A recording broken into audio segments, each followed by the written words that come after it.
Cette vidéo est fausse, mais tu le sais pas encore. Travaille dans quoi? De l'IA. Alors, comment les reconnaître? D'abord, aucune de ces vidéos ne fait plus de 8 secondes. IA ou pas IA, on voit tellement de vidéos aujourd'hui qu'on ne sait plus si c'est des fakes ou pas. Je vous mets les commentaires. Les gens en fait sont perdus, on est perdus.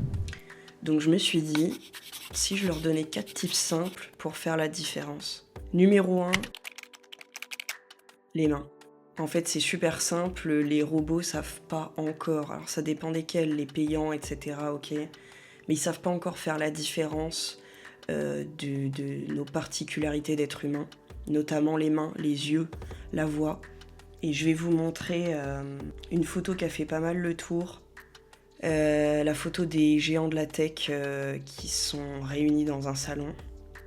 Bon, sur cette photo, elle a été un peu débunkée, il y a des grosses erreurs, mais en fait, juste zoomer sur les mains. Bon, la photo est un peu pixelisée là, mais là, on a environ 24 doigts, quoi. Donc, clairement, doigts en trop, forme bizarre, des mouvements pas naturels. Si les mains sont bizarres, on se méfie direct. 2. La logique.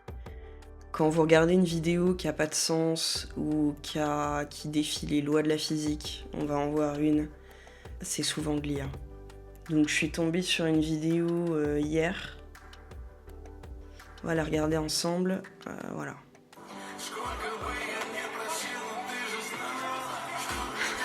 Donc là, le monsieur sauve un petit chat. Sauf que clairement, attendez, je vous remets le moment. Regardez comment il pousse le train avec sa main. Bon, déjà, mis à part ça, il y a l'incohérence. Mais prêtez attention à ces petits trucs. Regardez, il pousse le train avec sa main comme si c'était un mur qui était pas à... Je sais pas à combien pourrait être le train, mais... qui était pas à 100 km/h, quoi. En revanche, celle-là est super bien faite pour le coup.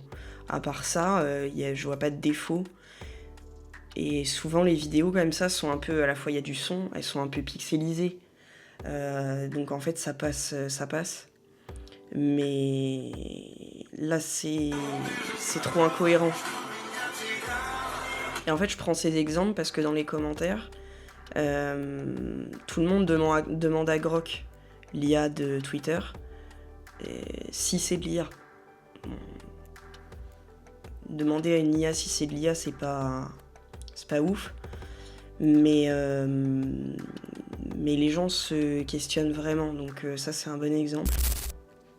3e tip,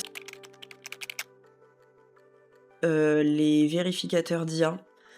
Alors c'est clair qu'il y en a beaucoup qui sont nuls, j'en ai testé beaucoup. Il y en a beaucoup qui sont nuls et surtout la plupart sont payants. Mais en fait, si vous cherchez une info importante, vous avez besoin de savoir si la vidéo ou la photo est vraie, etc. Il y en a qui font le premier essai gratuit. Après, si vous avez plusieurs adresses mail, voilà. Donc plusieurs essais gratuits, celui-là est vraiment pas mal. isfake.ai. Et en fait, j'ai passé la vidéo du train, donc on nous dit que 79% de la vidéo est générée par IA. Peut-être parce qu'ils ont commencé en fait avec une scène qui est vraie, là avec le chat au milieu et tout. Et après, ils ont mis un train qui passait et le gars qui va vers le train, etc. Donc ça, c'est vraiment pas mal. Là, ça te met en rouge toutes les scènes qui sont potentiellement IA. Alors, évidemment, c'est pas fiable à 100%. Mais en fait, à partir du moment où on a un doute, on passe ce truc, ça nous dit que c'est de l'IA, bon bah voilà, ça sert à rien de chercher plus loin, quoi. Et 4e point, la source.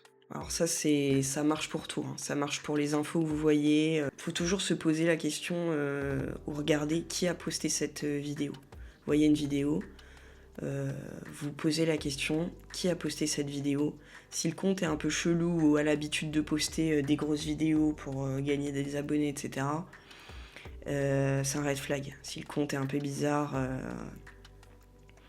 Et après, si vous cherchez vraiment une vraie info, vous allez voir sur internet. En journalisme, on part d'une base de double voire triple authentification.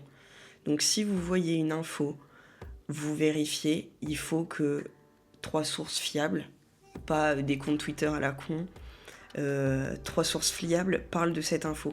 Voilà, c'est un peu un entraînement du cerveau, mais on va clairement tous devoir s'y mettre avec toutes les vidéos fake. Faut muscler son cerveau et franchement avec ces 4 réflexes, on peut être sûr à 90% qu'on élimine les fakes. Quand on voit par exemple les vidéos de Thibaut InShape fait avec Nano Banana là, les vidéos sont presque intactes. Mais en fait, c'est très vite vérifiable. C'est très vite vérifiable. Encore une fois, si vous tombez sur une vidéo ou une info sur un compte que vous n'arrivez pas à le trouver ailleurs, laissez tomber, c'est pas vrai en fait. Bah voilà les gars, n'hésitez pas à me dire en commentaire si vous êtes déjà fait avoir ou si vous voulez qu'on analyse des vidéos ensemble, c'est assez intéressant je trouve. On se tient au jus.